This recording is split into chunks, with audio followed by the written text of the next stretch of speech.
Thank you very much, Pastor Doringin. Terima kasih banyak Pendeta Doringin. And thank you very much for the privilege that I can be here and be a part of our Sabbath School Congress for EIUC. Terima kasih banyak untuk kesempatan yang diberikan sehingga saya boleh ada di acara Kongres Sekolah Sabat ini. You might be thinking why a writer for communication department is a part of the Sabbath School Congress. Mungkin Anda bertanya-tanya mengapa Direktur Media berada di dalam Kongres Sekolah Sabat ini. One of my role as a senior writer for the division is to curate stories for the world church. Salah satu peran saya sebagai editor atau penulis yang ada di divisi adalah untuk menuliskan cerita-cerita bagi kebutuhan media percetakan kita. And the stories that we curate in the division reaches our world church through ANN, Adventist Review, and Adventist World. Dan apa yang saya kerjakan ini memberikan materi-materi untuk media kita, buku-buku bahan cetakan yang sudah disebutkan tadi termasuk di majalah Adventist Review. And whatever stories that you have in your local churches can reach our world church and inspire our brethren all over the world. Jadi tujuan kami adalah apapun kisah yang ada di jemaat saudara untuk dipublikasikan supaya cerita itu dapat memberikan inspirasi kepada gereja kita secara global. This is a challenging task because we need to make sure that your message will be understood and we can send the message across to all culture. Jadi ini adalah merupakan suatu tantangan, oleh karena yang kami rindukan adalah cerita saudara dan tujuannya itu dapat dipahami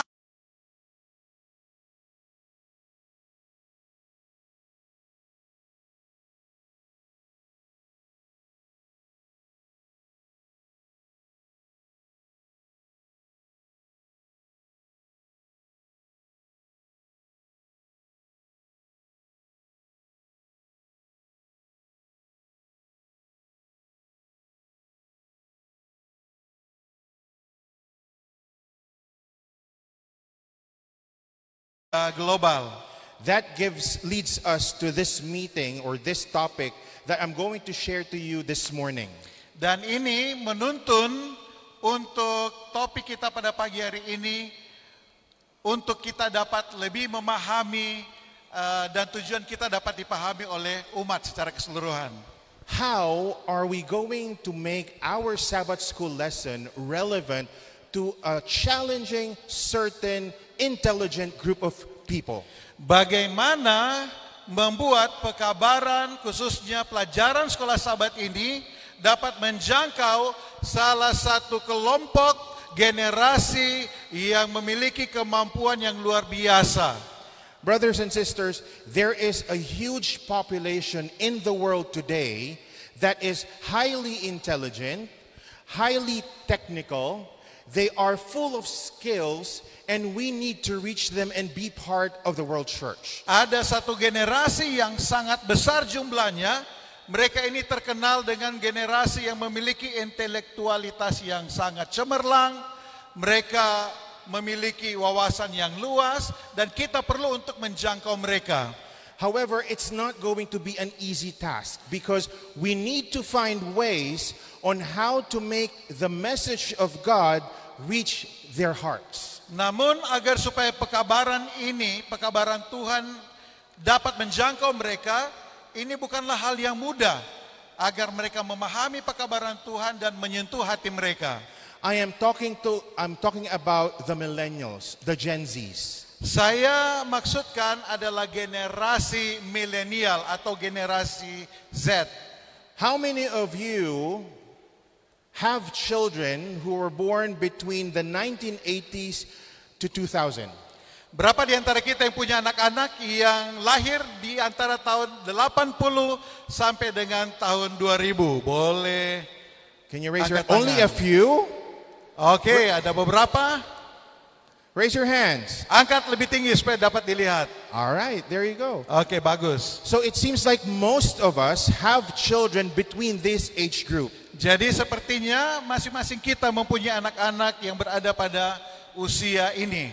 Do you know that 270 million total Indonesian population, of the 270 million, 27% of that are millennials? Dari populasi Indonesia yang berjumlah 270 juta orang, 27% merupakan generasi Z.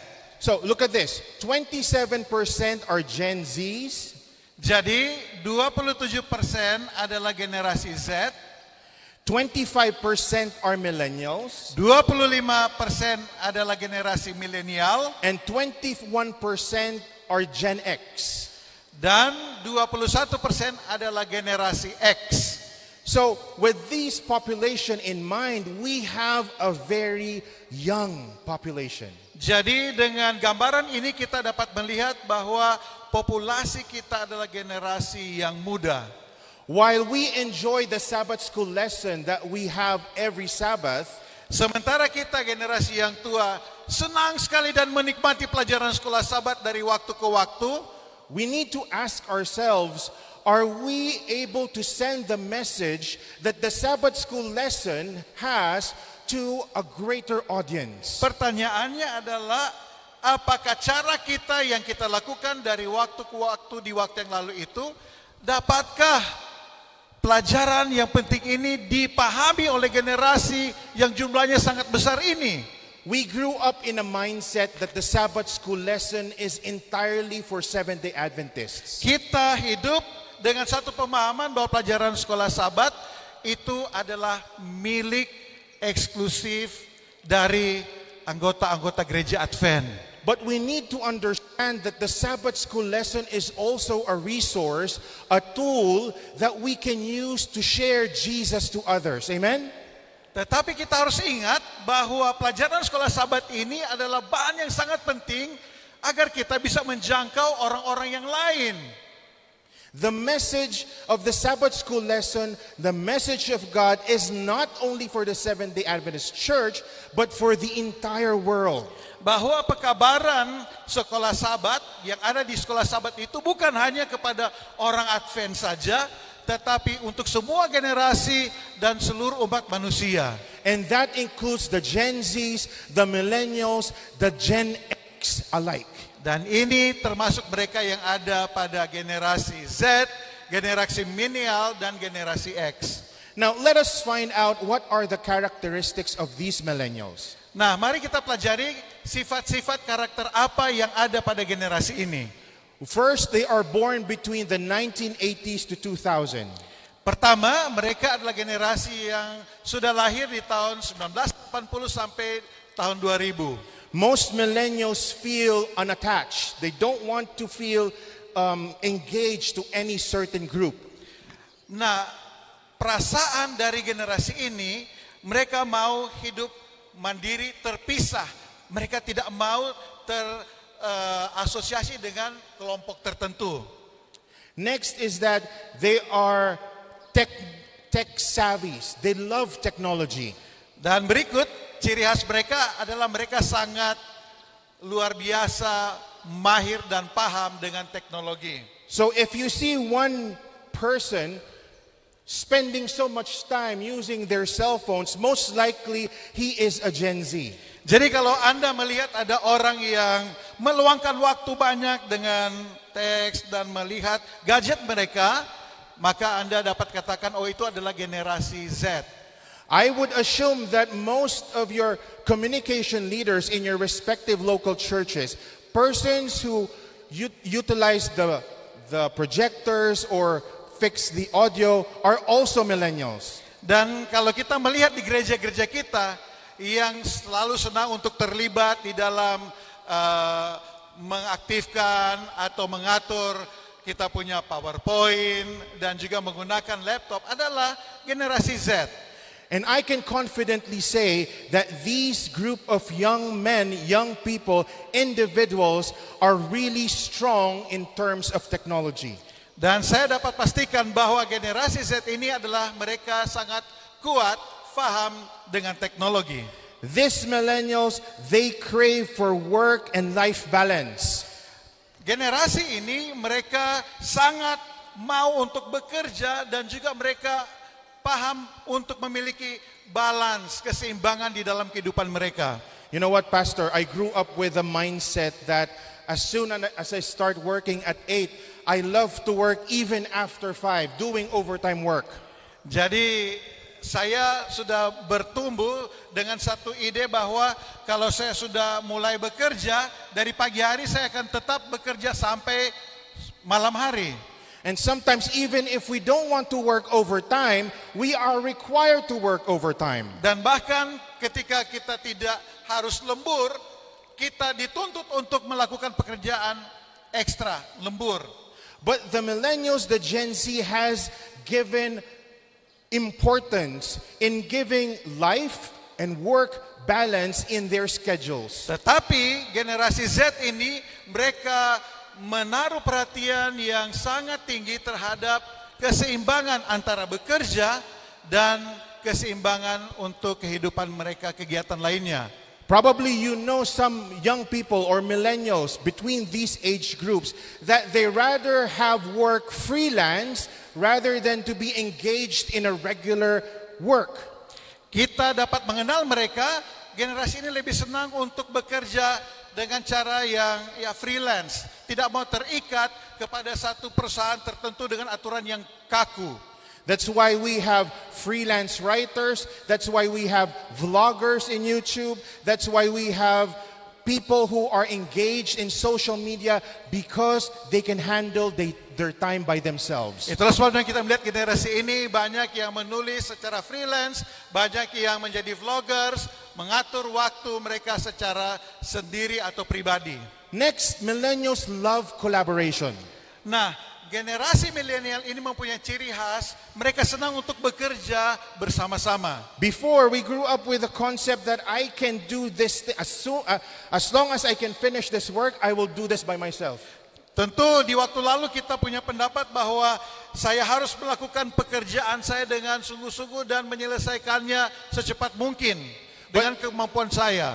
But this group of people wanted to collaborate. They wanted to work with other people. They wanted to disseminate work responsibilities. Tetapi generasi milenial mereka ingin bekerja, berkolaborasi dengan orang-orang lain, pihak-pihak lain, sahabat-sahabat mereka. Millennials wanted their voice to be heard. Karakter berikutnya, generasi milenial ingin agar supaya aspirasi suara mereka itu bisa didengar. They love to share their opinions. Mereka senang membagikan opini mereka.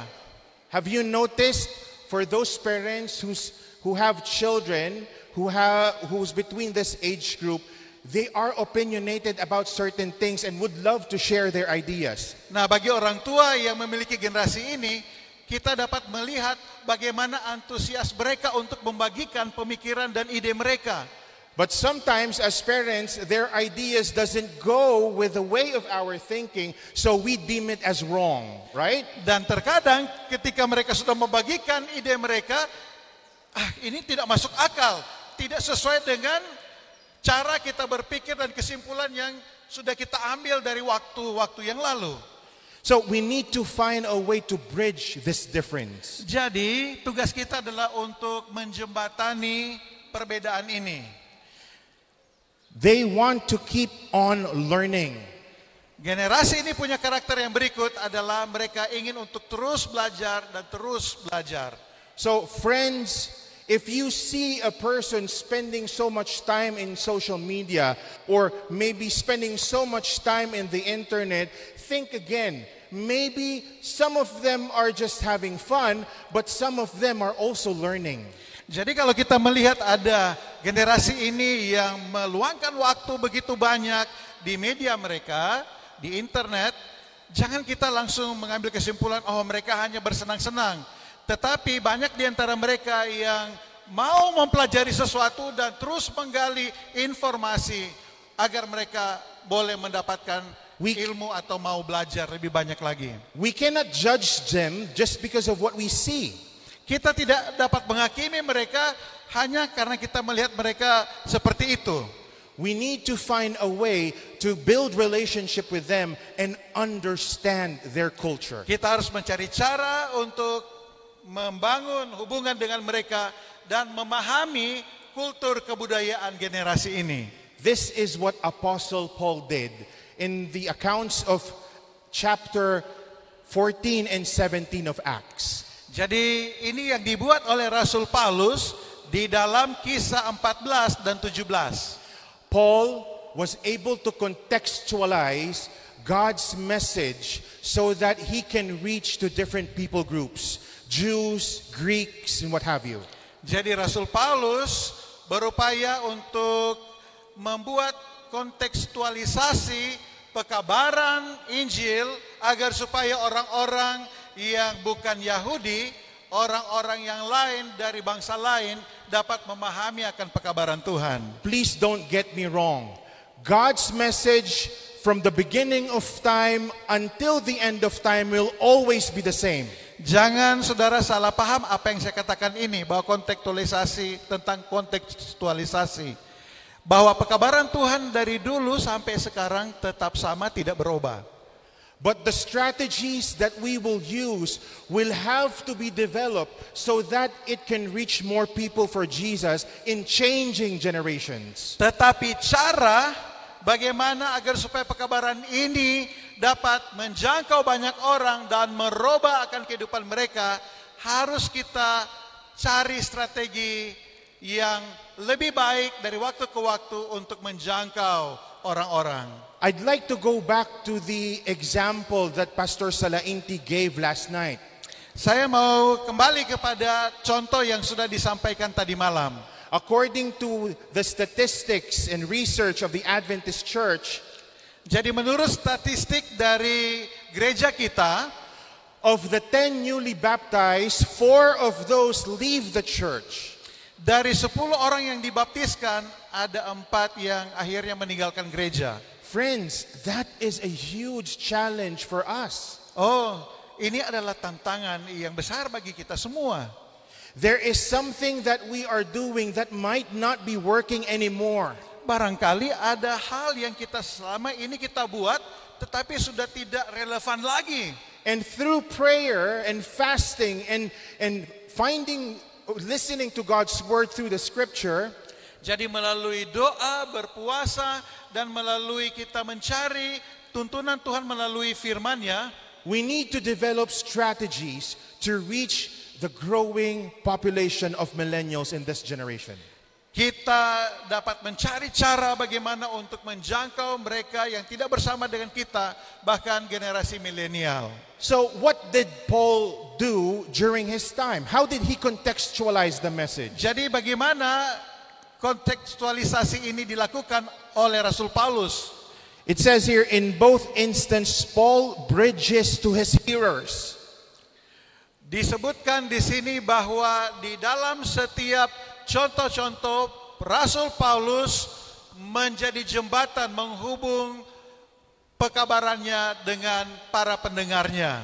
So there are resources right now that we can use so that we can express and share our resources in the level of our millennial audience. Jadi pada kita ada sarana-sarana yang dapat kita gunakan untuk menjembatani kita dengan generasi milenial ini. I'd like to show you and share with you this website.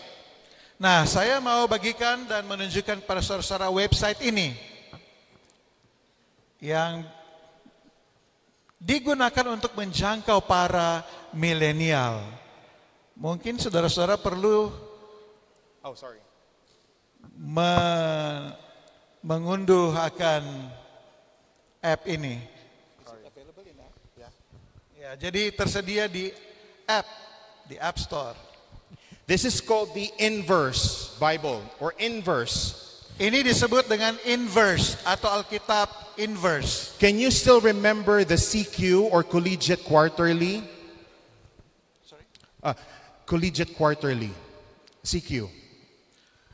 Ada satu pelajaran sekolah Sabat yang disebut dengan CQ. It was a Sabbath school resource that we Ini used to adalah use. bahan pelajaran sekolah Sabat yang dulunya kita pakai.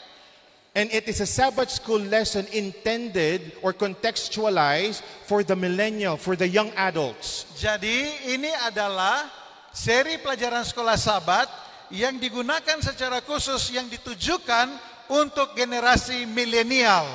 So in this lesson, you will see that it caters to the needs of this special group of people. Jadi kalau kita masuk ke dalam website ini, kita akan melihat bahwa pelajaran sekolah Sabat diramu sedemikian rupa untuk menjangkau generasi milenial. So if you will see, there are several subtopics which says intro, inscribe. Jadi di sini kita melihat ada dia punya bagian-bagian, ada intro, ada inscribe, Ingest. ada ingest, What's that? Prayer. yes, Interpret. Yeah. dan ada interpret. So these particular subtopics engages our young people to share, to talk, to pray, to write their experiences, and to be genuinely open with their emotions. Jadi semua topik-topik ini dirancang agar supaya generasi milenial ini berinteraksi, memberikan ide-ide mereka, memberikan komen, pandangan mereka, dan juga mau belajar dan berdoa. The Sabbath school lesson that we have, while we enjoy the contents and the messages that we have, Untuk pelajaran yang kita sangat nikmati, yang kita baca, it might not be appealing for this certain group. barangkali tidak akan menarik perhatian dari generasi milenial. And by finding ways that we can interact through their language, we can share these lessons with them. Jadi dengan kita berupaya untuk menjangkau mereka dengan cara-cara tertentu, kita dapat membuat jembatan untuk menjangkau mereka. Next is what Paul did is identifying with the person or audience. Lalu informasi yang kita bisa dapat dari Rasul Paulus dalam kontekstualisasi ini adalah mengidentifikasi, mengenal siapa orang-orang yang ada di dalam audiens kita. While millennials are digital natives, Bahwa generasi milenial mereka menggunakan hal-hal yang bersifat digital, we need to find a way to interact and communicate with them face to face or even digitally. kita perlu mencari cara untuk berhubungan dengan mereka. Kalau tidak bisa secara langsung melihat mereka, kita bisa menjangkau lewat media. You know, during the pandemic, a lot of young people spent more of their time online and didn't have any chance of interacting with other people face to face. Jadi kita sudah mengalami pengalaman waktu masa pandemi di mana banyak orang termasuk milenial mereka berinteraksi lewat media. But with creative thinking and creative strategies, through online communication, we can still interact with these young people and share to them messages that comes from our lessons. Walaupun kita dibatasi di waktu itu untuk bertemu muka dengan muka, tetapi lewat kegiatan online kita dapat berinteraksi dengan generasi muda kita. Let us meet these people where they are. Biarlah kita menemui generasi milenial ini di mana level mereka berada. Next is,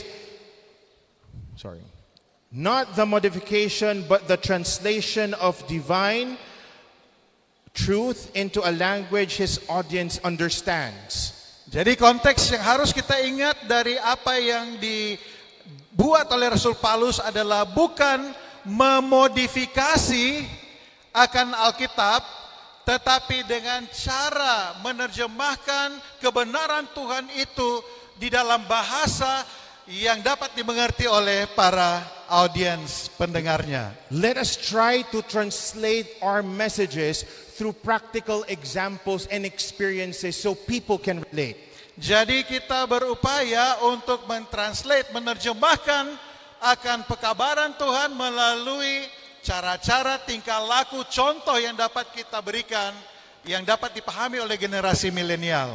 While theology is very important and crucial as a foundation as our faith, walaupun teologi itu sangat penting bagi iman kita, it is true stories of true life, of experiences, of how the Lord works in our life, that most people are inspired and are involved in the Lord's work. Namun melalui cerita-cerita pengalaman kita, teladan kita, orang-orang terinspirasi untuk melakukan pekerjaan Tuhan.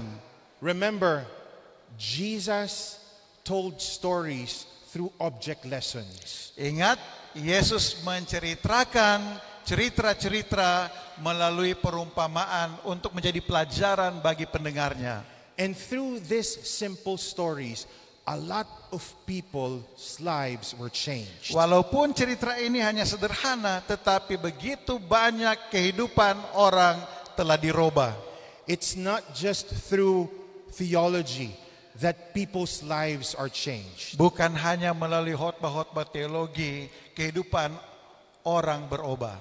It's also through genuine relationship of people that people can see Jesus Christ in us. Namun oleh hubungan yang tulus antara kita dengan generasi muda kita dapat merubah akan kehidupan mereka. Remember this, millennials disconnect themselves from increasing number or organized religion. They are still curious and open spiritually. Nah, kita perlu ingat karakteristik dari milenial ini. Mereka memutuskan hubungan mereka dengan jumlah kelompok organisasi gereja, tetapi mereka tetap memiliki satu keingintahuan untuk terus belajar mengenai hal-hal rohani.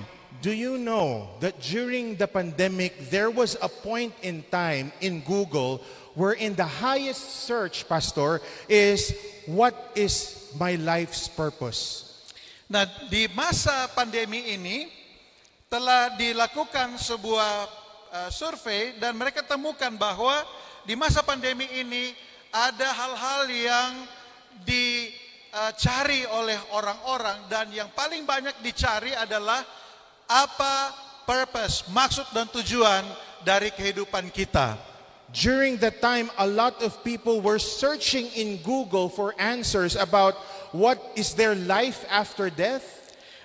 Di saat pandemi banyak orang yang mencari apa kehidupan sesudah kematian.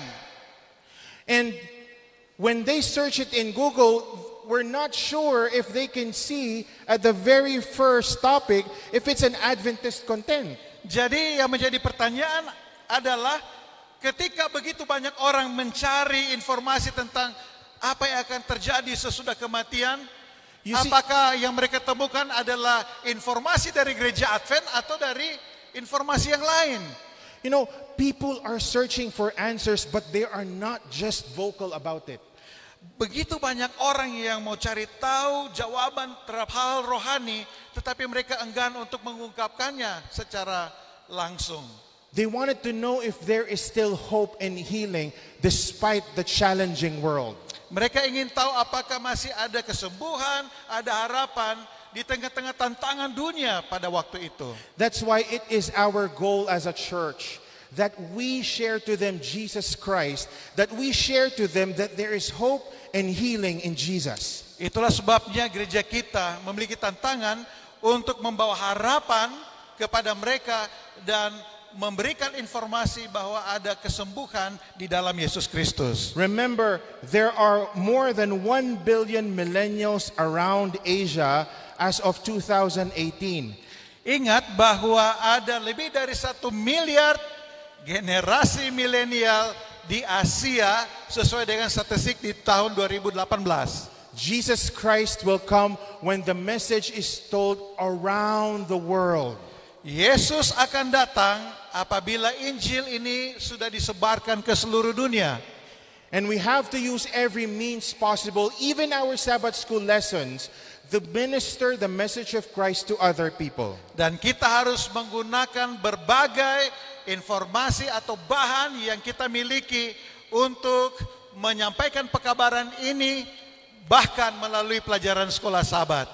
So I'd like to go back with the mindset that in our Sabbath school lessons, our intention is not only to feed ourselves, but feed those people who are seeking for Christ. Jadi kembali kepada konteks kita, ketika kita mempelajari pelajaran sekolah Sabat, kita bukan hanya mau mengambil informasi untuk memberi makan kerohanian kita pribadi, tetapi kita juga rindu untuk membagikan makanan rohani ini kepada orang lain. We need to be ready because in our Sabbath school classes, there might be people who does not belong to the church but are joining us in our Sabbath school lessons. Kita perlu ingat bahwa ketika kita belajar sekolah Sabat ataupun ketika kita membawakan pelajaran sekolah Sabat, ada orang-orang yang bukan anggota kita yang ada mendengarkan apa yang kita sampaikan.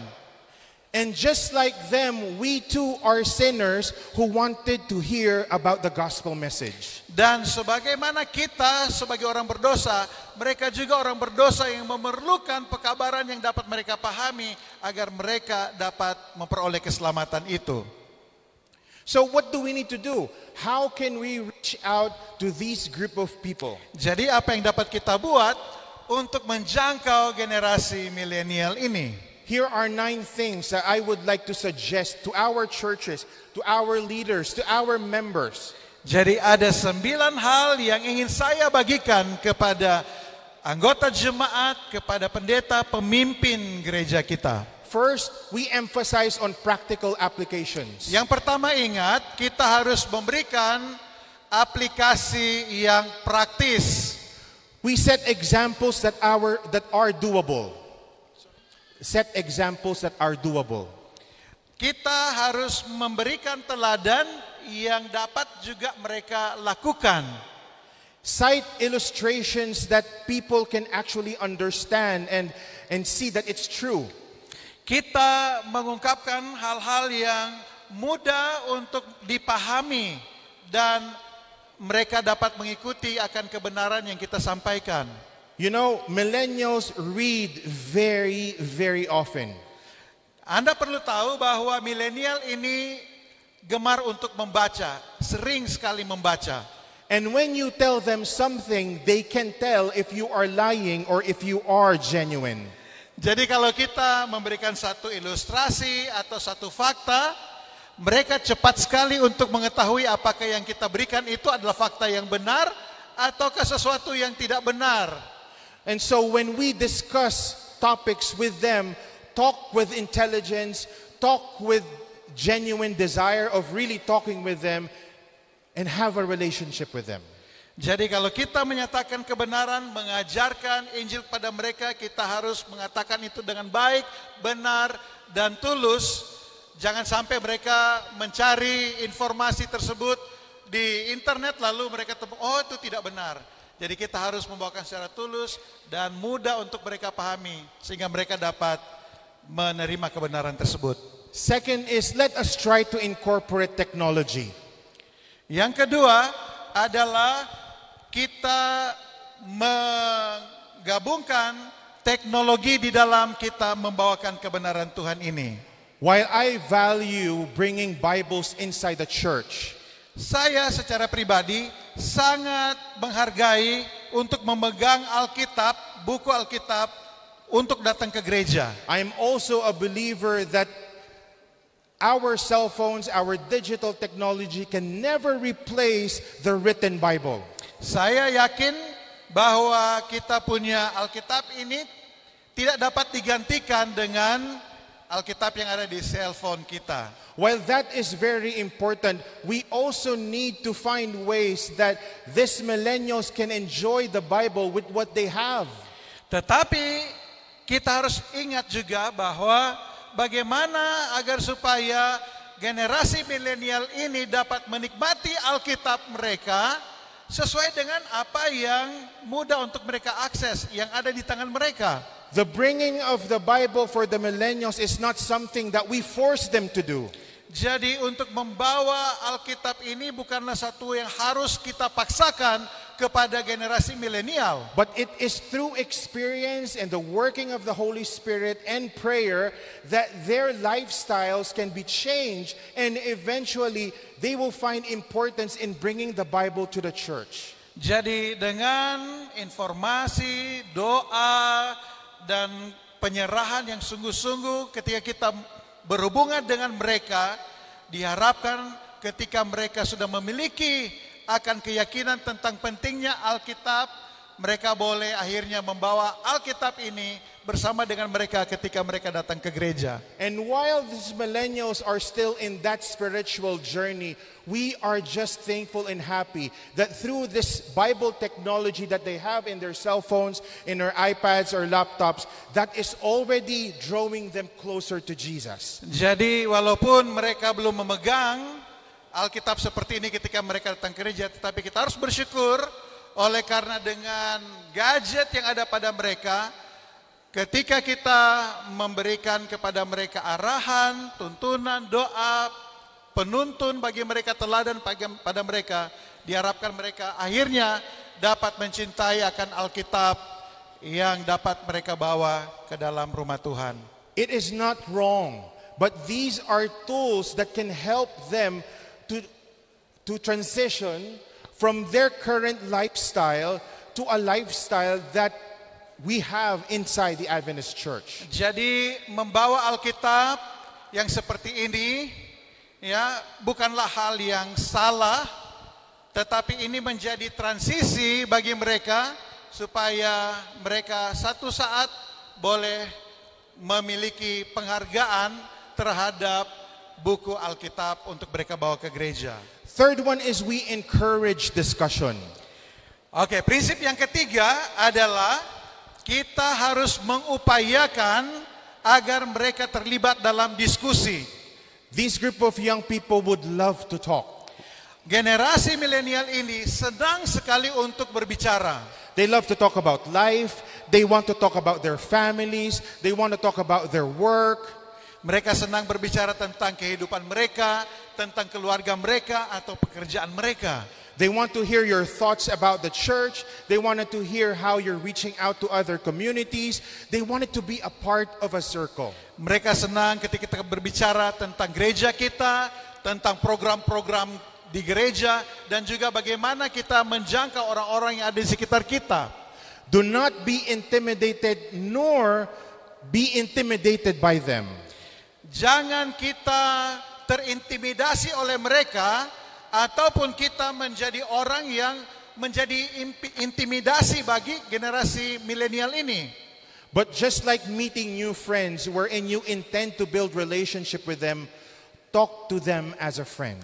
Jadi berusahalah untuk berhubungan dengan mereka seperti kita baru berkenalan dengan orang, kita mau untuk membangun persahabatan, berkomunikasi dengan mereka. Remember, they are no different from us. Ingatlah bahwa mereka itu tidak berbeda dengan kita. Number 4, be inclusive.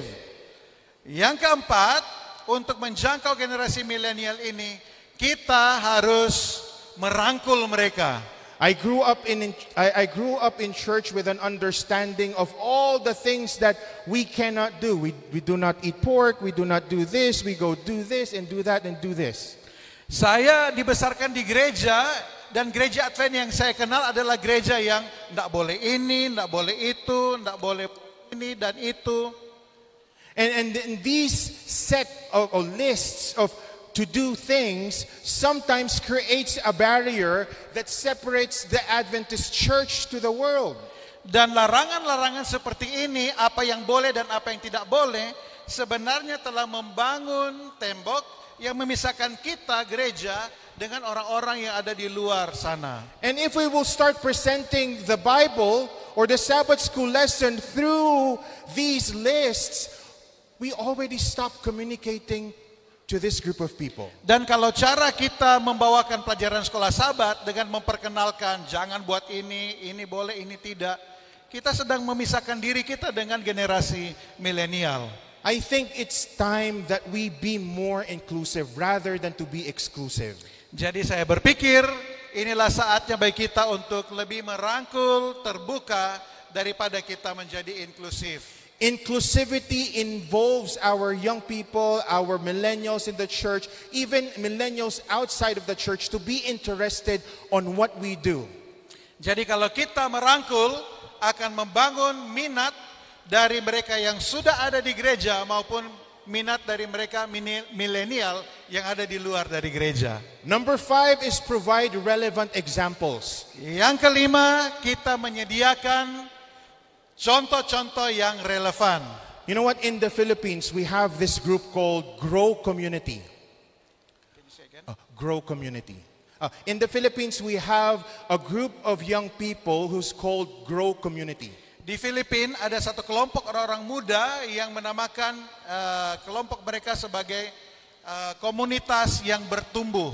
They have an intentional, targeted ministry for millennials or young professionals. Mereka punya tujuan adalah untuk menjangkau orang-orang milenial atau orang-orang yang sudah bekerja yang masih muda. And they are situated at the heart of the business district of Taguig.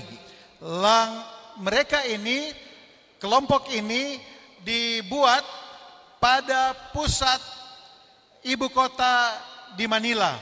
So what they did, is that they used an application called Meetup. Apa yang mereka buat adalah mereka membangun satu aplikasi yang mereka namakan Meetup, Bakudapa. And then in that application, you type whatever interests you would like to talk about with other people, random people. Dan yang dapat dibuat oleh mereka yang mau bergabung di situ, ketik apa saja yang menjadi rasa keinginan kita, keinginan tahuan kita, agar supaya dapat berinteraksi dengan orang-orang yang sudah ada di dalam kelompok ini. So they put their strategical topics like life, family, sports, sexuality. Jadi untuk membuat orang-orang milenial ini tertarik, mereka sudah menaruh beberapa unsur di sana. Ada mengenai pekerjaan, olahraga, seksualitas, pekerjaan, keluarga. They didn't put their stewardship or state of the dead or sanctuary. Lalu ada hal rohani mengenai Kaabah atau keadaan dari orang mati. And guess what? Few days after, young people who are not Adventists started joining the discussion. Dan tanpa menunggu waktu yang lama, orang-orang yang bukan Advent mulai bergabung di dalam diskusi yang ada di kelompok ini.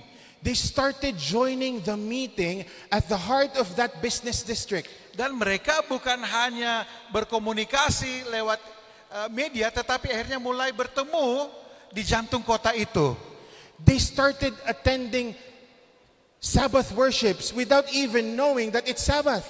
Dan mereka mulai bergabung untuk berbakti pada hari Sabat tanpa mereka sadari atau mengetahui apa itu perbaktian hari Sabat. They started learning about the Bible, about the goodness of Christ, about healthy living and every doctrines that we have without realizing that they're already studying the Sabbath, the Seventh-day Adventist doctrines. Mereka belajar dan berdiskusi tentang semua topik-topik dari doktrin kita tanpa mereka menyadari bahwa itu adalah doktrin gereja Masehian hari ke-7.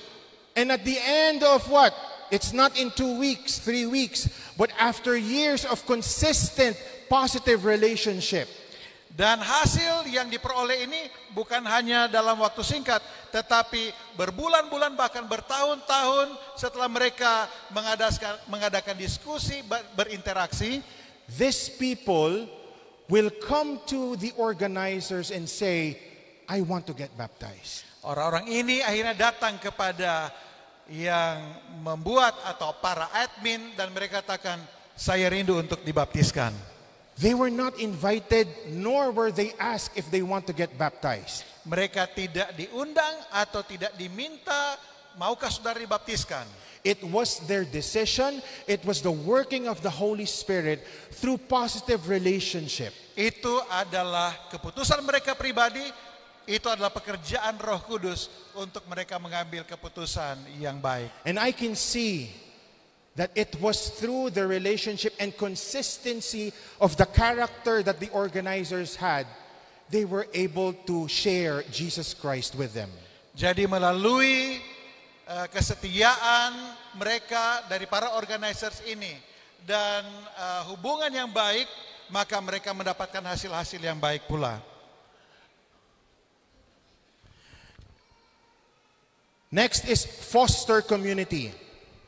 Yang berikut adalah kita membangun satu komunitas.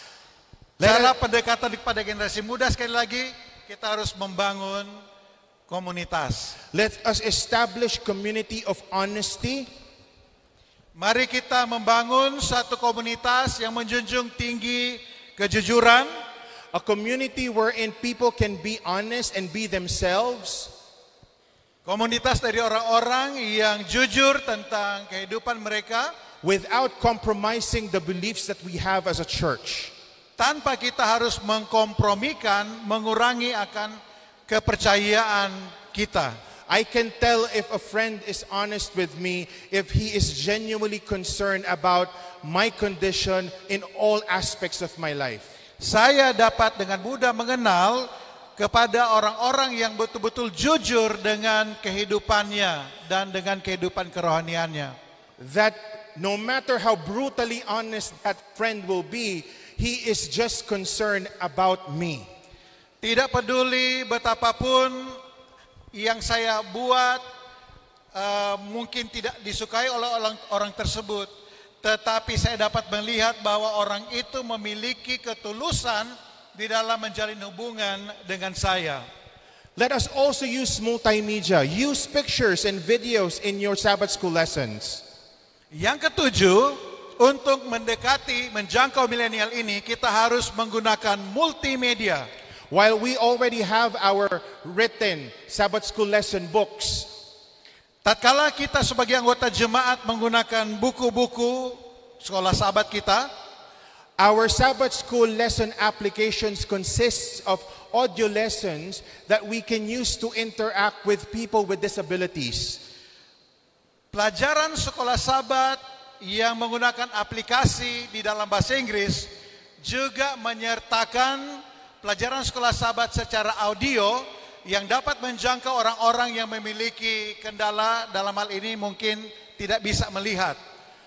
For quite some time I had some problem with my eyes because I'm having double vision and it's quite painful that I cannot read sometimes. Jadi bagi saya punya masalah, saya punya mata ini seringkali melihat ganda, ya, ada bayangannya. Jadi saya mendengarkan pelajaran sekolah Sabat. But the Sabbath school audio lesson that we have in our Sabbath school applications became so helpful for me. Jadi audio pelajaran sekolah Sabat itu sangat membantu saya. And I believe that this can also be useful and helpful for those people with disability. That's the use of multimedia. Dan saya percaya bahwa pelajaran sekolah Sabat audio ini berguna untuk orang-orang yang memiliki masalah penglihatan, dan inilah manfaat dari menggunakan media untuk menjangkau generasi milenial. Second to the last, let us be authentic. Kedua dari yang akhir adalah biarlah kita memiliki satu kepribadian yang otentik. There is a saying, practice what you preach. Ada satu sebutan, kita harus mempraktekkan apa yang kita khotbahkan. Walk the talk. Kita harus menghidupkan apa yang kita bicarakan. It is very difficult to sell something if you haven't tried or experienced it. Sangat sulit bagi kita untuk menjual sesuatu sedangkan kita belum pernah mencoba akan hal itu. When the Bible text says, taste and see that the Lord is good, ketika Alkitab katakan, kecaplah dan lihatlah betapa baiknya Tuhan, how can we tell to other people if we haven't tasted and saw how the Lord has been good in our lives? bagaimana mungkin kita dapat mengatakan tentang Tuhan kalau kita belum mengalami indahnya berhubungan dengan Tuhan. Before we share Jesus to others, we have to taste Him.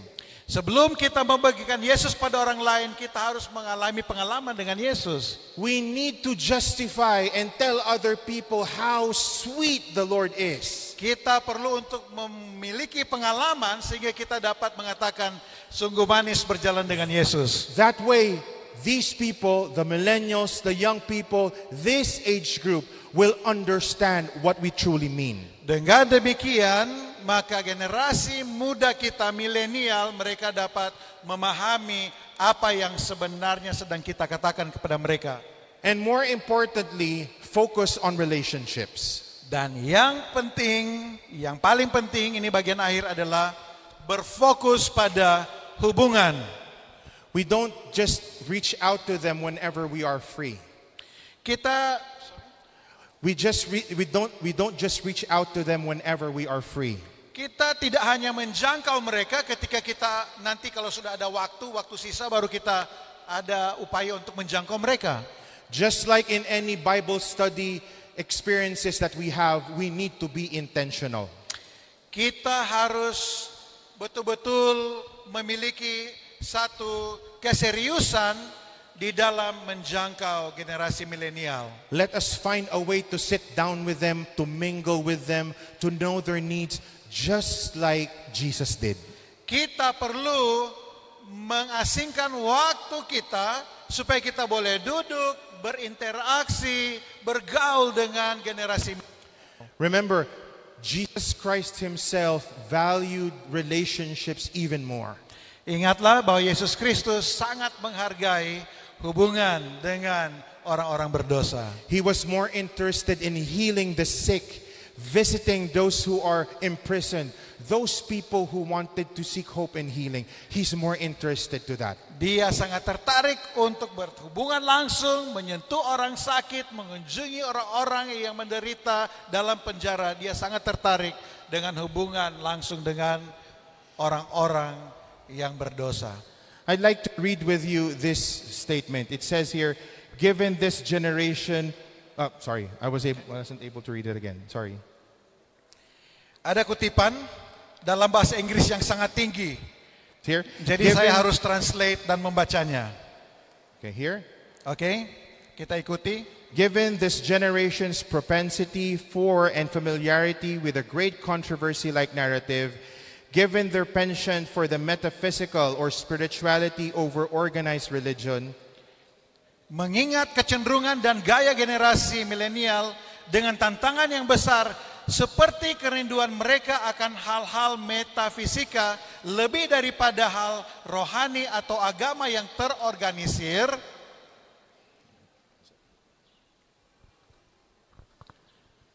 given their preference for highly graphic and high interactive media over old-fashioned textbook-style reading, memberikan referensi mereka untuk media yang sangat grafis atau banyak gambar dan interaksi media yang tinggi dibandingkan dengan gaya lama kita, membaca buku yang sudah ketinggalan zaman. it is imperative that the third millennial church embraces a millennial contextualization in our quest to introduce millennials to the Adventist resources and literature that can lead them to Jesus.